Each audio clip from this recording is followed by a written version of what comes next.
Welcome to African Women in Decentralized Finance Faucet. In Africa, women play a critical role in driving social progress.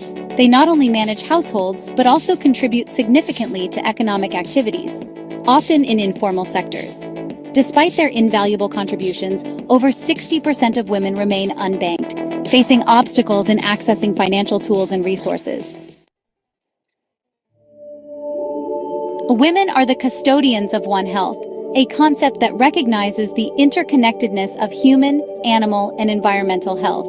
For a baby to be born healthy, the mother's well-being is pivotal. Financial empowerment becomes a catalyst for this well-being, enabling women to afford nutritious diets, access healthcare services, and create an environment conducive to a healthy pregnancy and upbringing.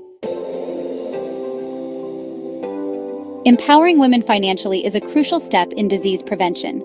With resources at their disposal, women can invest in better animal health care, improved cooking facilities, and hygienic practices, reducing the risk of disease.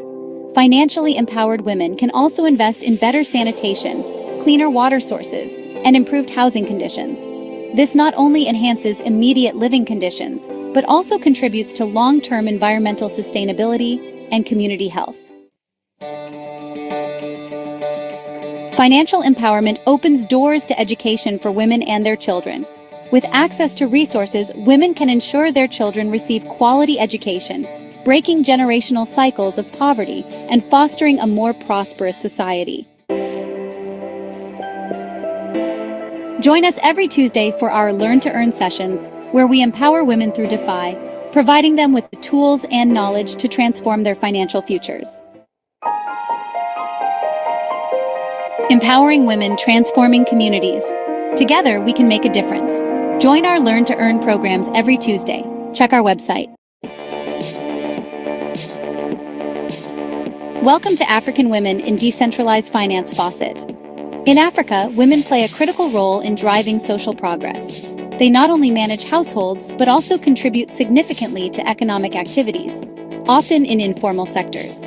Despite their invaluable contributions, over 60% of women remain unbanked, facing obstacles in accessing financial tools and resources. Women are the custodians of One Health, a concept that recognizes the interconnectedness of human, animal, and environmental health. For a baby to be born healthy, the mother's well-being is pivotal. Financial empowerment becomes a catalyst for this well-being, enabling women to afford nutritious diets, access healthcare services, and create an environment conducive to a healthy pregnancy and upbringing. Empowering women financially is a crucial step in disease prevention. With resources at their disposal, women can invest in better animal health care, improved cooking facilities, and hygienic practices, reducing the risk of disease.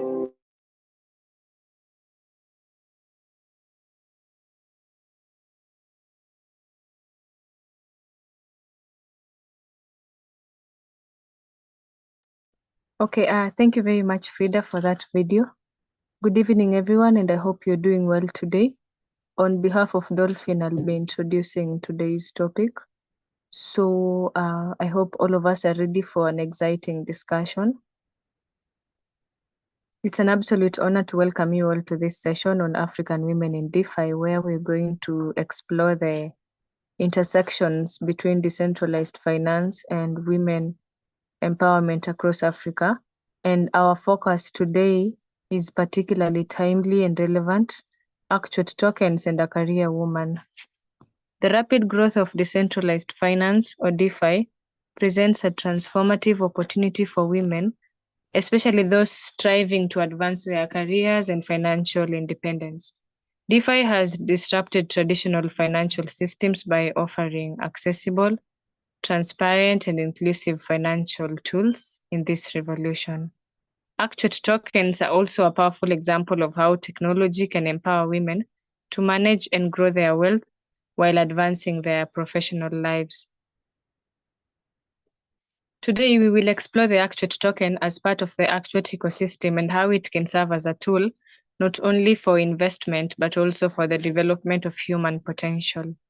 Whether you're a career woman in the tech industry, education, healthcare, or any other relevant field, understanding DeFi is becoming crucial to financial and professional growth. These tokens symbolize much more than just financial assets. They used to represent innovation, trust, and opportunity. In this session, we are going to discuss what Actuate tokens are and how they function within the decentralized finance ecosystem, how career women in Africa can leverage DeFi to build resilience, diversify income streams, and navigate economic challenges. And finally, we are going to look at how the DeFi space offers career paths and opportunities for women from blockchain development to financial management that can further empower the next generation of leaders. As we dive into these discussions, I encourage all of you to think about how DeFi can be an enabler for your own career trajectory and how we can collectively support more African women to take their place in this field particularly. So thank you very much, everyone, for being a part of this journey. Let us begin by first understanding the core concepts of DeFi and how Actuate tokens are uniquely positioned to drive change in the careers of African women. Allow me to introduce our topic master for today, Deborah Jebet, who is going to take us through the topic. Deborah, you're welcome. Thank you, Barbara.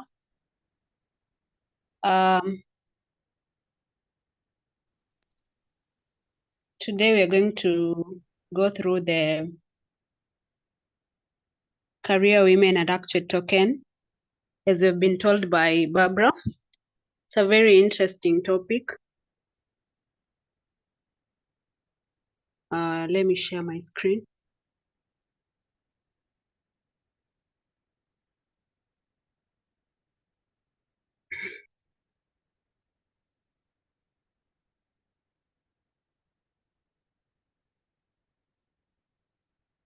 Okay, so let's start first by knowing what is Actuate.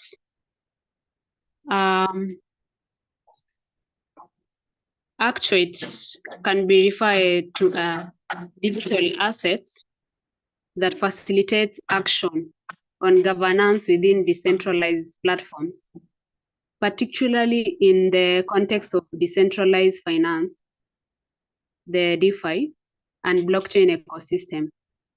Here are some key aspects of Actuate tokens. Actuate tokens contribute to governance and decision making.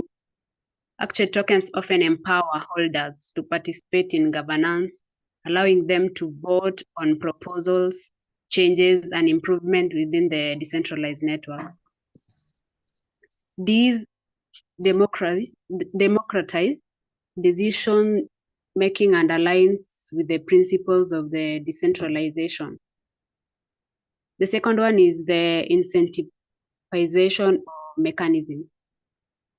This token can serve as an incentive for users to engage with the platform, rewarding participation, liquidity provision, or contribution to community incentive.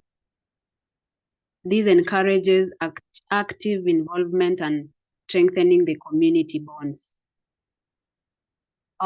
It also provides access to services. Actuate tokens may provide access to specific features and services within a platform, such as premium tools, exclusive content, or enhanced functionalities promoting user engagement and loyalty. Interoperability. Many Actuate tokens are designed to work across various platforms and protocols, facilitating seamless interaction within a broader blockchain ecosystem. This fosters collaboration and innovation across different projects. It also values creation and economic models. Actuate tokens can play a very significant role in the creating value with the decentralized economy, which users can trade, stake, or utilize these tokens to generate passive income and participate in financial activities. Also, transparency and security. Utilizing blockchain technology, Actuate tokens ensures that transparency, transaction, and governance processes, enhancing trust among the participants. It also gives a social impact. Some projects may focus on social good, using Actuate token to fund incentives or support communities, emphasizing the potential for positive change through decentralized finance. So actually, Actuate token serves as a very vital component in decentralized finance ecosystem, promoting governance, incentivization, and community engagement, while contributing to more inclusive and innovative financial landscape. So today we want to dive deeper on how it specifically go deep in projects and example for the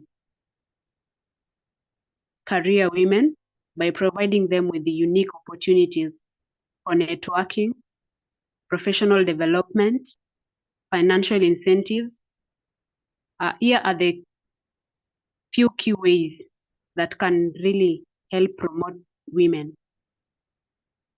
By using incentivized participation, women can earn tokens to participate in events, completing trainings, and mentoring others, creating a very tangible reward system that encourages engagement.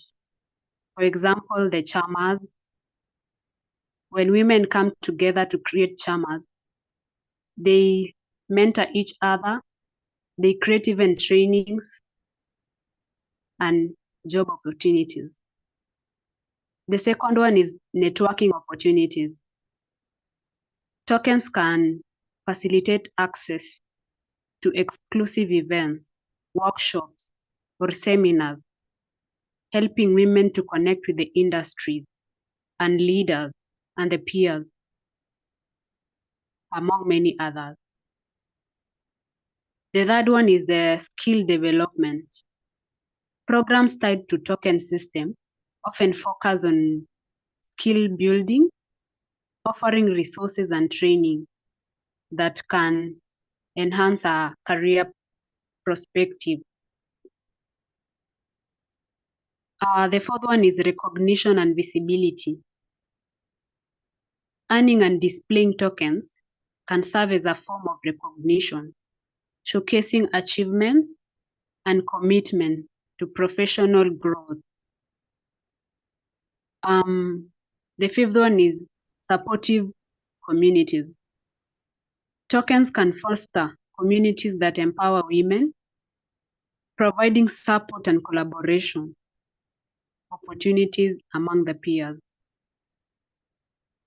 Overall, by leveraging these aspects, Actuate tokens can help create more tangible, equitable, and a very supportive environment for a career advancement among women. So if women grow together and make use of the Actuate tokens, they can really go far by training and mentoring younger ladies into greater women in future. So that was my today lesson about Actuate tokens and career women. Thank you. Thank you very much, Deborah, for a wonderful topic presentation. I want to take this opportunity to welcome our CEO, Dr. Macharia, to give us a few remarks. Dr. you're welcome. And maybe, Deborah, you can stop sharing.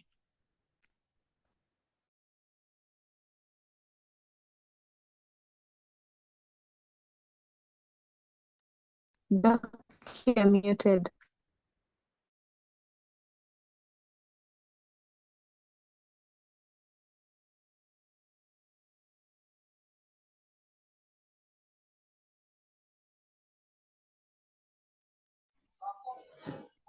Okay. Thank you so much, Bob. Can you confirm you can hear me, Barbara? Yes. Go Good. ahead. Okay. Wow. Thank you so much, Deborah. Oh, I need to turn on this one. Yes. Thank you so much, Deborah. Career woman. You know, the word career woman came in the language because before a certain time there was no one like career woman. It came in the language after the Second World War in the United States. That's when you start finding it in the textbooks. Career woman. Because it is not that women did not have career. Women have career because they have one job is called motherhood. They take care of the children. But then what happened during the Second World War, this is specific to United States, maybe some European countries also. Men went to war, like men are always fighting other men. What's up with that? Yeah, what's up with that? So men create war, then they all go to war and they leave their wives home with children and they have no money. Well, that's one thing. First of all, maybe the ones who are fighting have got money, they get paid salaries so their wife can continue looking after the children. But so many men went to war in the Second World War that there was need for people to work in factories to manufacture things to be used by the war. For example, to manufacture the clothing items, all those military fatigues, to manufacture boots, to manufacture socks, to manufacture textile. So, and then even to manufacture, to operate machines for creating weapons and all that. So when all the men have been drafted to war, who was going to do that work? Even to work in factories for making clothes. See, for example, here in Massachusetts, we had very large factories for manufacturing, clothes, materials, textile manufacturers, and even shoes and all that kind of, and food. Let's say packaging food like beans. By the way, Boston is called Bean Town because Boston is where all the beans were packaged. Don't know they grow beans in Boston. I don't know where they got those beans. But they used to package beans in Boston so that they can ship. And then, of course, there's a whole lot of manufacturing. Then, of course, the war itself, or what's called industrial military complex, created a new manufacturing boom. But then they could not find enough workers, so they had to get women to go to work. And so by the time the war was over, this 1950s, 1960s, now women were already working. And then they have to enter into managerial positions, become managers in factories. And that was initially in the manufacturing. And then as we came along in the 1960s, economy changed somehow and became a service economy. Service, like providing services like healthcare services, all those people who have come back from war. And then, of course, this booming economy, services increased. So hotel industries, hospitality industry, let's say, healthcare industry boomed.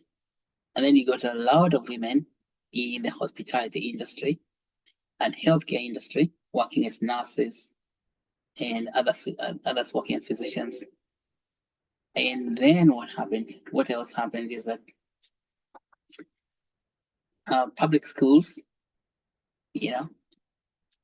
multiplied because there was something called the baby boomer population. I think after the war, people also started making babies.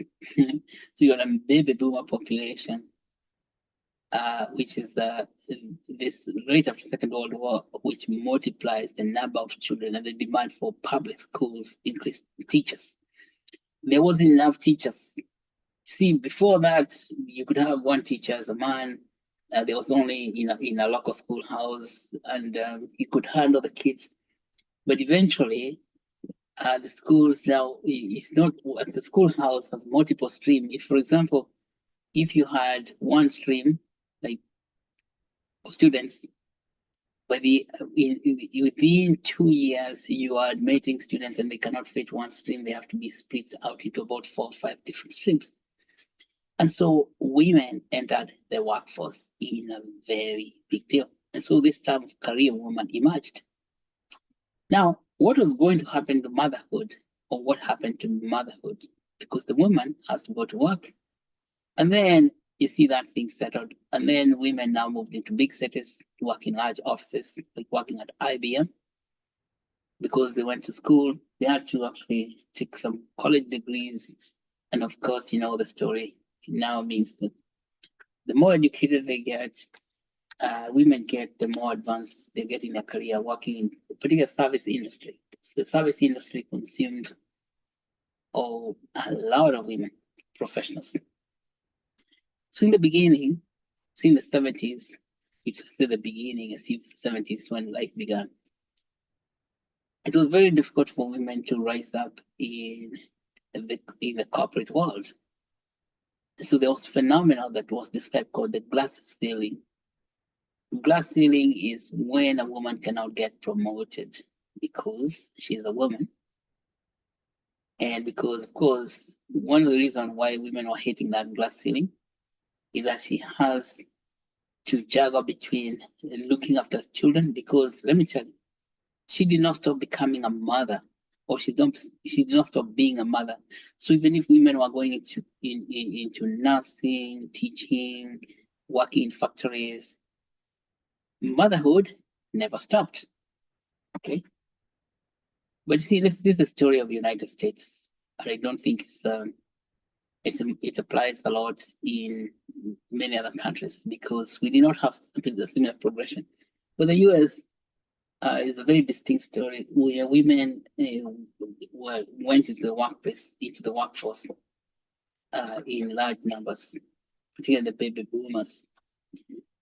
Now, then also something else happened, that the economy changed, that in the beginning, well, let's say one salary used to support the entire family. Like you could have, and that's why the government was calling certain people head of household. He's a breadwinner of the household. So usually it was the man who was the breadwinner of the household. That was one person, and one salary was enough to take care of all the needs of the family. But then as time progressed in the late 70s, the 80s, became a salary from one person is not enough to make ends meet in the family. So whether they like it or not, they both have to go to work, both husband and wife. And now that is what becomes a very serious issue, because you have the woman, the role of motherhood is still there. I mean, the money that is the salaries that the man is getting is not sufficient to cover both of them. So even the woman has to go to work. So it becomes a 2-income family. So there goes head of household, because now you have 2 heads. And of course, it's now let's go back to Africa. We in African villages, we have subsistence cropping, or people living subsistence lifestyle. So women, many of them, majority, let's say 60 to 70% of women living in communities, they don't have formal employment. They're actually working on a continuous basis, but they're not formally employed. Are those career women or not? So the term career woman is kind of misleading, because it will mean that a woman in the village, and she's taking care of all this household duties, taking care of the family, plus also helping to make money by growing vegetables and growing sugarcane, or growing coffee and picking coffee and selling that coffee. Is she a career woman or is she not a career woman? See, career woman is, then you can see, is a statement of what to say, that if you're employed in an office, then you're a career woman. But if you're employed in your own farm or your own shamba, picking your own coffee, are you a career woman or not?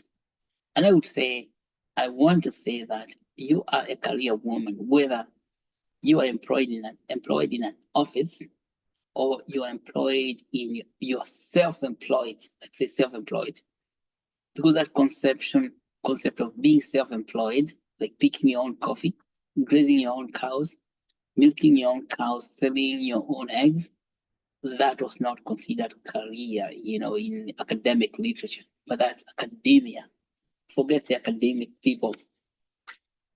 A mother who is taking care of family and making money by selling coffee or eggs or chicken, she's a career woman. That's her career. And she's self-employed. So her career is self-employed. And you see, in the longest time, the centralized finance system, that has been very, very difficult to bring along, because as you have had, women who are out self-employed women, first of all, the centralized finance system does not respect them because they don't consider them profitable. Because the criteria for profitability is that you have this high quality, high profile job, and are you earning a salary? And so you can actually come and bank with us. But now, if you are a subsistence cropper out there in the communities, even if you are actually able to manage your business very well, people who are in the bank, they are still going to frown upon that sort of customer. Yeah, it's not considered a high net worth individual, or it's not considered a worthy individual by the centralized finance system. Because this woman who is doing her own things there in the community, she doesn't know how to do accounting. Let's say bookkeeping becomes an issue, because for you to talk to the bank people, if you go talk to them, if you want to borrow money, they're going to ask you for a bank statement. Yeah, show us your bank statements. And if you cannot have bank statements, so if you have been doing, hand to hand, peer to peer, selling things to one another in the community, but from hand to hand, there is no record to show our glorified bankers, so that you can actually obtain credit to fund your business. So you're out of money. Let's say that. So women who are performing their career as self-employed, and they don't have bookkeeping technology, they don't have knowledge of bookkeeping, they are out of money, because they cannot show their profitability. The profit, their ability to make profits, that profitability, their ability to make profits is not explicit, it's not visible. See that? Because that work they're doing, it is peer-to-peer trade, selling your things to your neighbors or selling your things in the local market, but you don't go home and put it on a ledger, you don't do accounting. That is the problem. But then everything changes here forward. That when now you are dealing with digital currency, cryptocurrency, like Actuate token, the digital ledger is already there, spontaneous. Not only is it visible to you, and then it's even visible to everybody in the world. For example, if and this is what we're going to do, if you go and buy chicken from someone, or you buy eggs, you can pay now with Actuate tokens. But Actuate token, that transaction is going to be registered right away, right there. So you get the evidence that the finance people would like to see is actually implemented right away, because these transactions are digital and they are encoded and they're immutable. So if you're going to someone who's asking, can I see your bank statement? You can actually show them your transactions. And we cannot, and if they, you don't have to go there physically to show them. You can send them a link from your either scan and say, oh, these are all my transactions. You can see how much money I have in my what. And then that person can say, okay, this one is credit worthy. You can actually borrow that with. So what I am saying is that the actual token itself has made it possible for you, if a woman, to show your credit worthiness so that in case you're going to borrow, and that's what we're gonna, if we continue building this and we get the actual token adopted, then it's going to be very, very easy for you to convince people that you're actually selling things. So if you sell chicken, if you leave it, you sold 2 eggs and you get paid with the tokens, then anyone in the world, not just people in your village, even people in a different city, even in a different country, can see that you have actually sold something. And that's what it takes. Only being able to show that you're actually working by showing the transactions. So because these transactions are recorded on an immutable ledger, and this ledger is public, it's a public ledger, then that solves that problem completely. And so the woman who is in the community, in the villages, doing subsistence work, you can now see how that subsistence work, which was self-employed, now it's now possible to say that this woman has a career who is self-employed and she's working in the village and she's a career woman. See, so that we do not misunderstand that career woman is only the woman who goes to work for what? For the CBK, or Central Bank of Kenya. Or career woman is the only woman who goes to work for Kenyatta National Hospital. No, a career woman is any woman who is doing things of value that people are paying for. Whether this is she's selling chicken, she's selling vegetables, and that has not been possible. So we actually look down upon all those women who support us, because they're the women who support the entire economy, by the way, by doing all that subsistence work, considered subsistence, because we did not have a technology before that could comprehend the value of that work and the career value of that work. Okay, that's one. Second, because this technology is very decentralized, you can access it anywhere. So actual token is always with you. Always with you. It's on your cell phone. And it is in the internet. And the internet is everywhere. All you need to have is connection. Okay, I'm with you always. Now, even a woman who is highly trained in certain types of jobs, she can now do remote work remotely, work from home.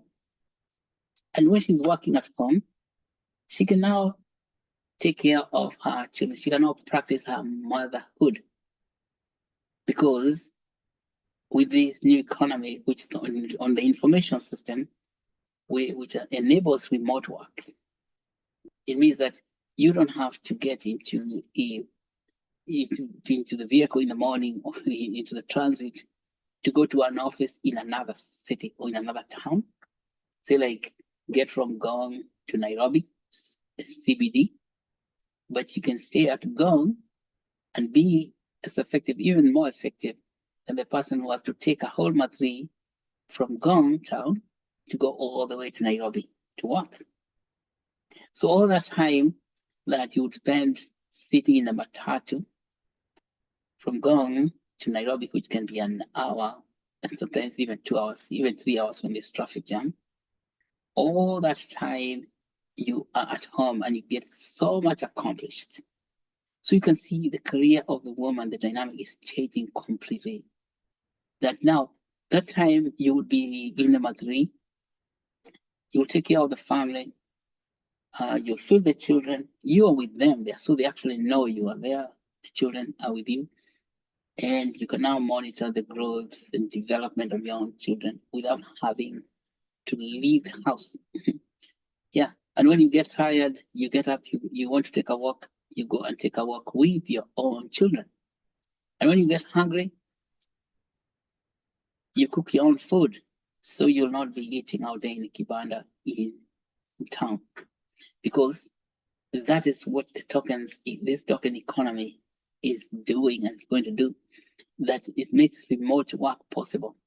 And because this remote work, it's happening on the blockchain, you can actually submit your voucher for payment. You request, you get paid. Now you can see in this new economy, a lot of people are going to work as consultants, because you can create your own small consulting service to teach people about so many different things. And then you get paid right from the comfort of your own house, because the work is remote. And not only are you able to provide services within the country, you'll be able to receive payments from anywhere in the world. For example, someone, you have great services that people like and love, and they are in a different country, like someone is in where? Kazakhstan, let's say, or even in Norway, for example. It's in Norway and loves the kind of works you do. They're going to be able to pay you directly in your wallet, because on the cyberspace, there's no boundaries. When you're in the cyberspace, you're not in Norway, you're in the same spot. And so it means that the entire global economy gets open to the career woman. And now, and this means this applies even to women who are still in the villages, who do not have access to the big cities. Like you can say, I don't have access to the big city, so I cannot go and find a job, say at Kiwi, a big city. From your own house, you will be, even in the village, right there in say Ruguruti, you'll be providing the service as good as someone who is in a city, because this whole thing collapses the idea of distance. So the distance disappears. The other thing that disappears is time. You don't have to be in the same time zone to get clients or customers. So one also big advance we're going to get is advance in knowledge education, because you can now obtain education services by participating in communities, learning, and with say the internet, you can have access to school everywhere in the world. Okay, so the knowledge that you get, that was only if you're in a village and you did have schools around to give you knowledge, now you can get access to knowledge from anywhere in the world. But the Actuate token becomes important, because the same way you can access education, you can pay for certain courses and degrees online, and you can also be paid for teaching people, let's say, even giving them services. And there are also other things that this is going to open a whole new economy for selling products made by women. Women make lots of products. Say, for example, what you're hearing yesterday by Caroline Dam. She was telling us about women in the coastal province who are making soap products, bathing soap with coconut and moringa. Coconut with moringa mixed, very beautiful. And then she was saying what coconut and muarobaini. You see, right now, it's really difficult to get paid, and these are products that will have a very huge market globally. And when you continue building this economy, build an ecosystem where we're bringing all that energy together, then it will be possible to get paid. Somebody can order your coconut moringa product from, say, Great Britain, from London, or even say from here in Boston, and then you be able to ship it because we can see the transactions and you get paid. So the next thing after this is figuring out how to build a transportation network or delivery system, how you can ship your product from your community or where you are, where you're manufacturing. For example, it's what Deborah said about chamas.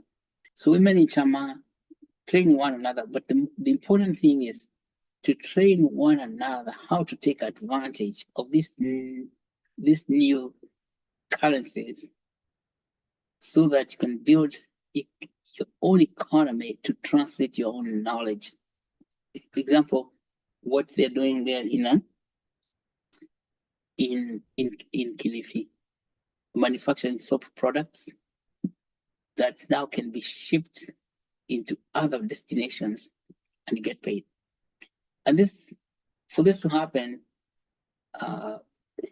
someone in Boston orders a product like that made of moringa or made of coconut moringa combination. That's a skincare solution. Then you see, with using Actuate token with this peer-to-peer platforms, such as how the way you get you get BNB from Binance, that there's an escrow system that until the products are shipped, you don't get paid.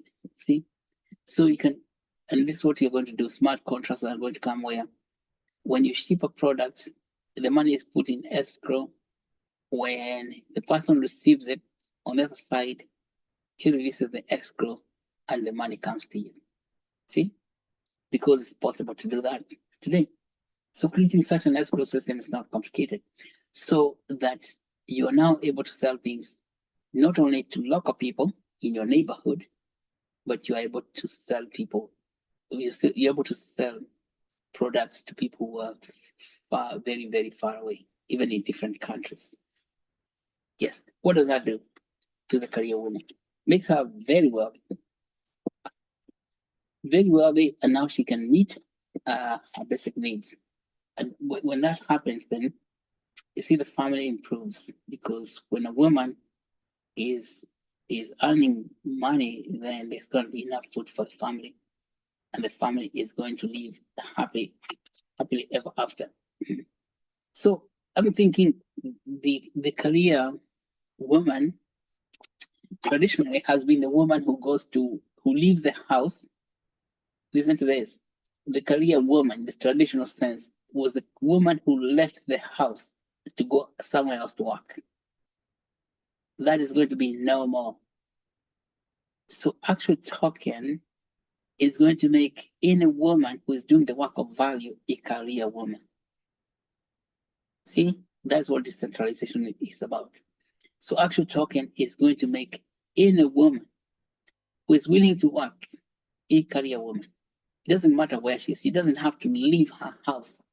She doesn't have to leave her children. She can be there with her children, even if she can employ someone else to look at children when she's working, but she's working within reach for the children. And that means that she's able to take care of the family. Because motherhood did not go away when women started going to the office. Now the office is in your pocket. That's what I would like to add about that. And the office moves with you. The office is with you always. I think we have come back full circle, just the way where we started, with our mothers being with us in the shamba. Now our mothers will be with their own children full time, even if they are working, they're doing an office job. Okay, or if they're doing a job in a manufacturing company, because this manufacturing is software, which you can do at home. Okay, that's what I would like to add about that, and I think it's a very, very powerful moment. I just hope that all the women take advantage of this shift, you could say, this movement. Because again, another problem we have in Africa is that things happen like this and then we don't take advantage of them. And then we start crying to politicians. saying serikali saidia. Now serikali has no way of saidiani. So back to you, Barbara. Okay, thank you, Dr. Ria. Thank you, Barbara, for chipping in. Yeah, sorry for attending late. So thank you also, Deborah, for taking us through today's topic, which was Actuate token and a career woman. So thank you, Dr. for those additional comments and also words of knowledge regarding the topic. So yeah, I welcome any question. If you have any question, kindly send it on our chat box. Yeah. Meanwhile, as we are writing your question, yeah, I'll kindly take you through just remind you about our summit, which is around the corner. Remember our summit, it's from December 3rd to 6th, which is this year. And the venue will be at Kenyatta University. And also the theme is using blockchain, DeFi, and AI to improve health and human development. So you can either come as an attendee, a sponsor, or an exhibitor. Yeah. And also remember why you should attend our summit. There is a profound networking. You'll be able to network with various global communities, creators, and also leaders. And also you'll get to learn more about the Boston Premier Summit and also learn about Actuate initiative. And also remember we have a poster competition. You guys should you should participate in this poster competition, and also check on our website about the summit partners. We have various, and also get to know about the program and also the list of our speaker.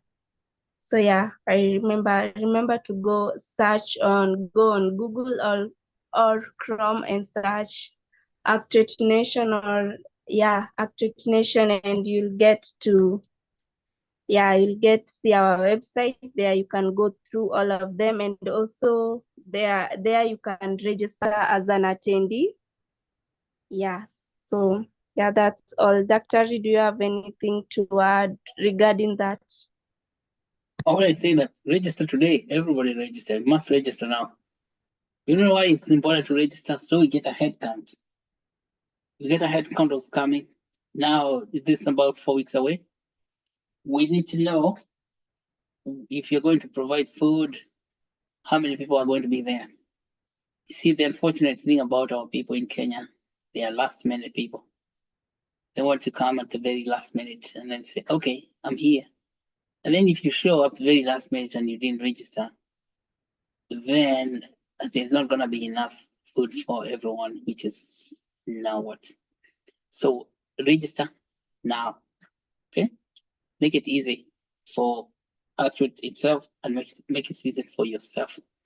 So if you want something good, you want to do good, but don't show up. Don't wait for just 1 week or even 1 day. Now that is disgusting. There's nothing that's more. There's nothing that's more disgusting than waiting for last minute. I think what we should do, if people come last minute, the registration fee doubles so that they can register. That's what people do in many meetings. That if you pay at the door, you pay twice as much as a punishment for not registering early. But see, we are not here to punish people. It's important you register. The reason why you register early is so that you know your spot can be reserved. If you don't register early enough, then that's not honorable thing to do. So, but there's a tradition among people waiting for their last moment or practicing what's known as procrastination. procrastination is not what Christians call the devil or the evil spirit.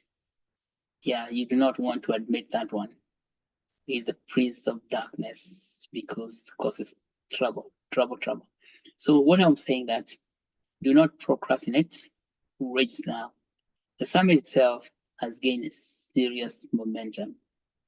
It has lifted off, and I'm seeing so many spontaneously forming groups on WhatsApp coming up, people getting so interested in participating. And that's another thing. When people are so active on WhatsApp and then they're not registering, now that begs the question, why are they so active? But you see, they want to register at the very end. They're competing. Who is going to be the last one to register? Yeah, so that you can know. But well, that is okay. Sometimes it becomes very, very difficult in organizing the work. So register now, and so that we can know who is coming. But I know you are all coming. It's just you're not registering because you're holding on for the sweetness flavor of registering to the very last minute. Let me tell you, I had an idea like that when I was young, waiting for the very last minute. So I was having lunch one day, and the lunch was beef stew with potatoes. My mother had made it all the way there in the village, and I was also grazing the cow at the same time. So I say that I'm not going to eat all this delicious beef stew. I'll eat the beef at the very last minute after eating the potatoes and all the other things that are not so delicious. And as I'm eating, I look away the other side. Then I ate everything else. And then I just eat the beef stew so that I can prepare my palate. My taste buds were just waiting in anticipation for this deliciousness to hit my palate. And then as soon as I looked the other way, looking back, the cow came and licked all the food out of the plate. That's when I learned my lesson. Never to waste for last minute, because the cow can come and eat your beef. Usually cows don't eat meat. I was surprised by that cow. I think it was just doing that to teach me a lesson. Then the lesson I learned was that do not put something aside so that you can eat it the last minute. Do not keep the deliciousness. Don't keep your taste buds waiting so that they can experience the most delicious thing the very last minute, because you never know. Even the cow that does not usually eat meat because herbivorous, it come and put its mouth on your plate just to make sure that you learn a lesson. That's how I learned it. So what is the moral of the story? That as you're waiting and holding back for that tantalizing moment for your taste buds, something else might just scoop away your opportunity. And this happens all the time. It happens a lot. So yeah, so register today. Don't allow your beef stew to be destroyed by the cow as you're waiting for that moment, so that you can tease your palate. Yeah, well, it's gonna be huge. As we're talking about palate, it's gonna be a huge palatal experience. Palatal experience. That means that your palate is where all your taste buds are located, because Farmer's Choice is said it's gonna be with us, and see with their delicious smokies here in those hot pockets of chicken pies and things like that. So they are very, very excited to be there. And there's going to be a lot of other delicious things. Now, delicious in terms of knowledge delicious products from computer scientists, information tech engineers, and people from medicine. Over the past 1 week, there has been amazing movement through the Kenyatta University let's say, a teaching, research and teaching hospital, KURTRH. So, and I can see that a lot of exciting interest. And so then people in biomedical translation. And today, tell you today, and so Augustine and Glory, and don't know someone else, at the University of Nairobi. And guess what? First of all, the person who was speaking there from the Ministry of Health, the Director of Information Services, Dr. Ayub Manya, was my classmate. So I attended that meeting by Google Meet. And I hear him saying, "My name is Dr. Ayub Manya." I said, "I know Dr. Ayub Manya. I knew Ayub way back when." I'll tell you, Ayub was a very serious man, and that's why he's now in charge of the Health Information Tech. He's the Director of Information, Health Information at the Ministry of Health. So Ayub, after graduating from medical school, he went, did work, and then later on he went and learned bioinformatics, and now he's working for the Ministry of Health, Health Information. So I was very excited. So I called him. Pretty much, I called him. I said, "Ayub, is that you?" So he said, "Yeah." And you know who introduced us to Ayub? Of course, I knew Ayub long time ago, but I didn't know him now in this capacity. It was Eric from the World Health Organization, Eric Monene. And Eric, we had a discovery call with Eric Monene 2 weeks ago, and he told us that if you want, WHO cannot work without Ministry of Health. So he said, "Why don't you go to Ministry of Health and talk to Ayub?" Now, I've been here, that's why I say the first names are not sufficient. I've just been hearing about Ayub. I didn't know it's Ayub Manya, Dr. Manya. So I just talked to Ayub and say, "We were sent to you by the WHO." Yeah. So that is how things fall into place. By what do you call it? Providence, or by grace of God. Who would have thought that? And this is what I'm saying. So I talked to Ayub today, and I told him that we have the summit in December. I say, "Yeah, Glory told me about it." So Glory, Glory, thank you so much for taking our message to the Director of Information. And so he's going to come to the meeting for the 4 days, and the Ministry of Health is going to mobilize people there. So you're going to meet some people. And what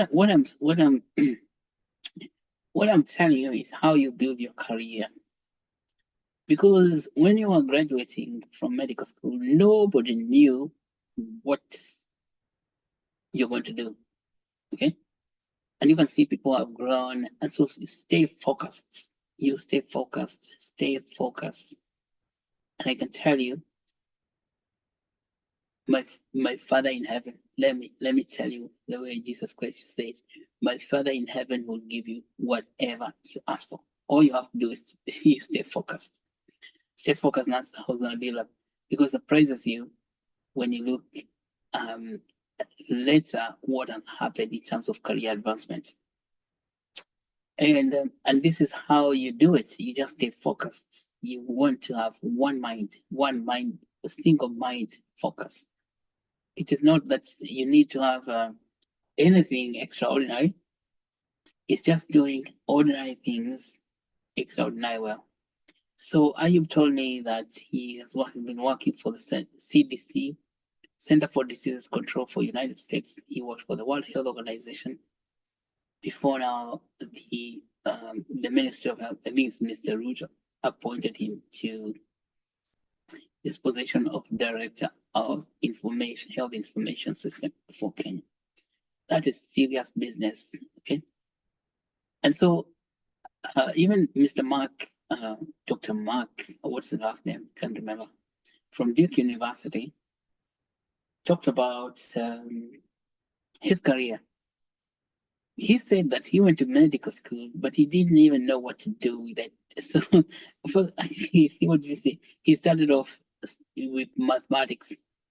He studied mathematics, and then he didn't know what to do with it. So we went to medical school. Then he didn't know what to do with it. Then he did what? Information science. So he was in his speech this morning. He said, oh, it was afternoon for you guys. He said that do not listen to people telling you that you're getting lost. You just come with an open mind. Let the knowledge, the quest guide you, the quest. And eventually everything falls into place. Eventually everything falls into place. It doesn't take long, by the way. So another thing that is that stuff when you're young, you tend to think that time is flying, passing so fast. Then you forget you have about 6 or 7 more decades to live. So if you live your life in 2 years and finish it, what are you going to do for the rest of the decades? So you're going to have, you'll be in your 30s, then you'll be in your 40s, then you'll be in your 50s, then you'll be in your 60s, you'll be in your 70s, and you're still here. And then you'll be in your 80s and you're still working like Joe Biden.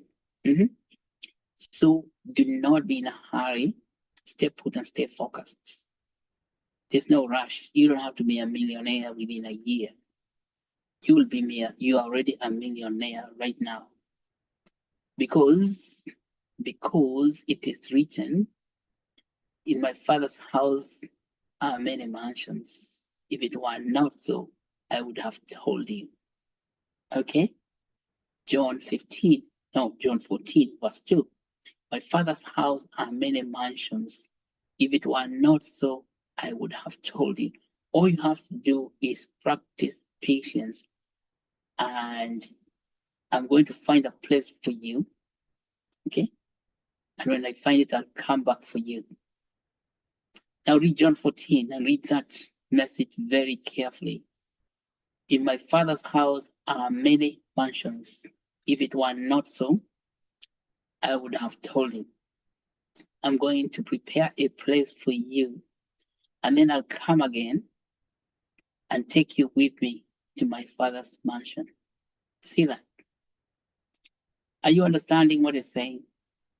That you do not have to worry that you're not making it. Okay? Don't worry that you're not making ends meet. Nobody makes ends meet at any time, even when they are 80 years old. All you have to do is believe, and then you see your career folding. Now, when you look at such people, you think they have been lucky all their life. They have not been lucky. They're in the same situation as you are in. They feel like they have not figured it out. But as Steve Jobs said, you cannot connect the dots looking forward. Okay. So we're talking now, this is career woman. All you have to do is believe, and when you believe, things fall into place. And so this summit is a place for you to meet such people who just remain focused. They don't get distracted by world issues, They don't get distracted by the worldliness, but they stay focused and they follow the course, and eventually the entire mansion, all those mansions, you're saying that all those mansions eventually become theirs, because it is written, what is mine is thine. What is mine is thine. What is mine is thine. Maybe you can ask Google who said that, so that you can then close this. Hey Google, who said what is mine is thine? The answer is mine is 8 inches. Oh, Google is confused. All right, so you guys can, back to you, Dolphin. Thank you so much. For the career woman, you understand that in my Father's house are many mansions. If it were not so, I'd have told you. So stay put, stay focused, and of course, stay curious. Because if you don't stay curious, then what happens? The whole thing collapses. But focus is important, and patience. patience. And particularly now that we've actually talking, understand it. What we're talking about, stay curious in how Actuate Token is going to do all those things that we have said. And you see your career advancing in ways that you could not even predict. Okay? So, back to you, Dolphin.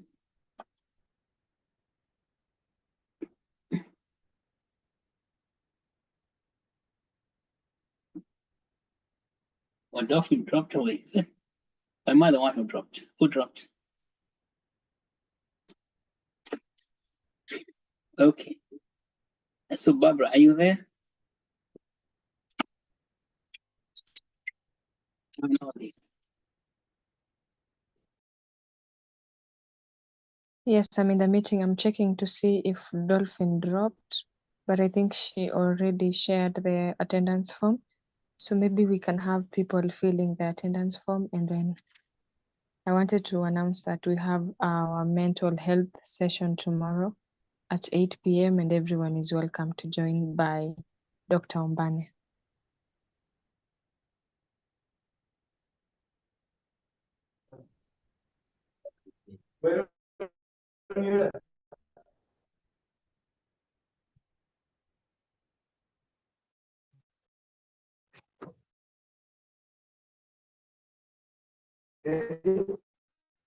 Four.